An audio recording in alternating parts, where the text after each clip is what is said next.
Nagbabalik ang PTV Balita Ngayon. Itinanggi ni Pangulong Ferdinand R. Marcos Jr. ang aligasyon ni Senator Bato de la Rosa na ginagamit ng administrasyon si Mary Ann Maslog para idawit sila ni dating Pangulong Rodrigo Duterte sa Pogo. Ayon kay de la Rosa, sa pamamagitan ni Maslog ay papipirmahin si dating Bamban Mayor Alice Guo ng affidavit para ituro siya ang dating Pangulo at si Senator Bongo na nasa likod ng operasyon ng Pogo.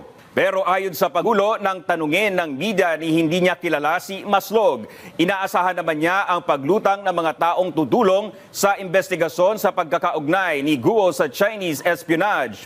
Kasunod ito ng pagsiwalat ni Wang Fugi, dating kasama sa piitan at kaibigan ng crime leader at self-confessed Chinese spy na si Xie Zijiang na espiya umano ang dating alkalde. Dagdag pa ni President Marcos, makatutulong ang pagbibigay ng impormasyon para lumabas ang katotohanan. I don't know anything about that. I don't know who this person is. It's just a natural process, and at least of course, this helps the effort. If people are willing to testify or are willing to provide information that will lead us to the truth, and that is what we are after. Nag-lapse in tulo na ang panukalang nagpapatigil sa paggamit sa mother tongue bilang medium of instruction mula kindergarten hanggang grade 3.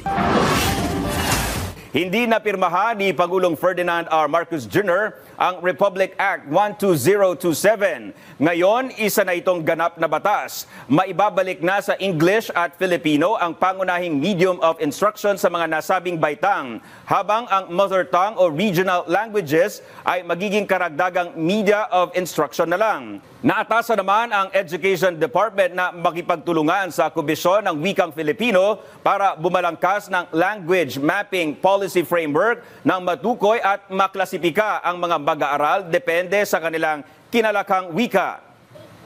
At yan ang mga balita sa oras na ito. Para sa iba pang updates, i-like at i-follow kami sa aming mga social media account. Ako po si Dominic Albelor para sa Pambansang TV sa Bagong Pilipinas. Magandang tanghali!